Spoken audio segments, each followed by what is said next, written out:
Hi everyone! Happy Friday! Finally, it's a weekend. Kain tayo. Tanghalian ko, very simple lang. Adobong pusit. Napagod pa, sunog pa.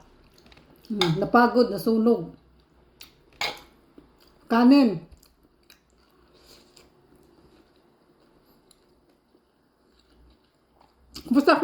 Kamusta kayo dyan? Ay, mga kamaritis. Anong chismis natin dyan? Wala? Ako na lang magchichismis.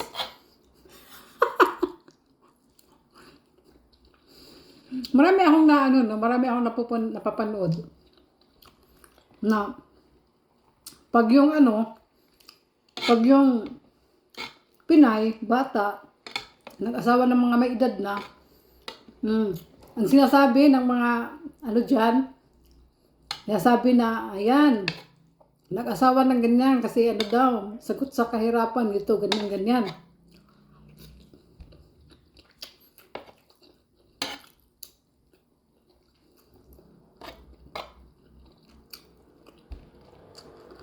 Inaano nila guys,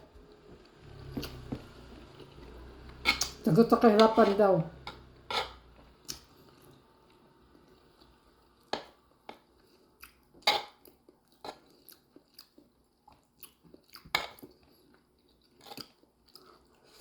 Kailangan pa bang anuhin yan? Kailangan pa bang sabihin ganyan?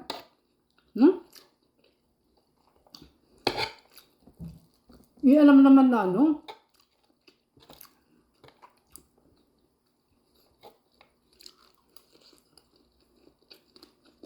hindi naman lahat ng tao dyan sa Pilipinas ay may kayang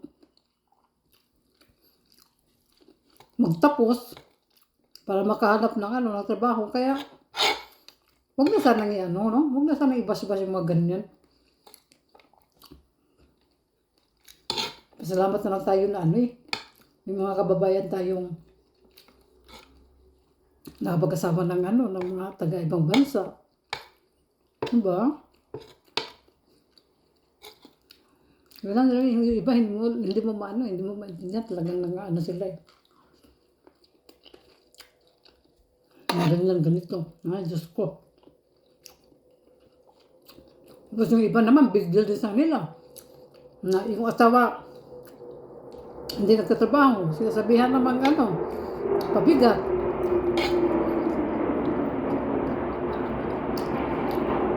Umaasa lang sa asawa. Kanino ba aasa? Alangan naman sa asawa nyo. Saka, may mga apam rin guys na ayaw pagpatrabahoin yung mga asawa nila. Mas prefer nila yung nasa bahay lang. Kaya ayaan nyo na yung ganyan. Huwag nang kung ano-ano pang eh.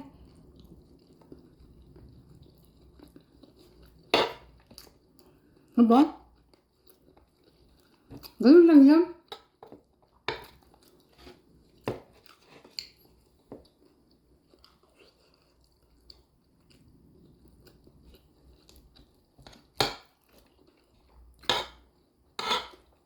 Kain tayo guys.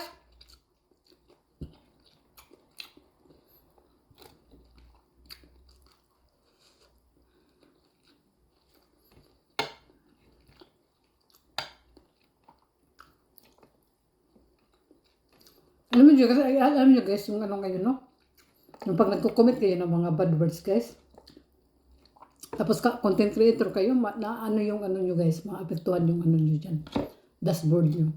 Saka marami na rin yung mga content creator na mga turn down yung kanilang channel, yung kanilang Facebook.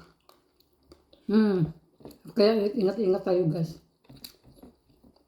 Thanks for watching. Hanggang dito na lang ako kasi mahaba na naman ang video ko. Salamat sa aking mga supporters, followers, mga appreciates, CC. Thank you so much. Bye!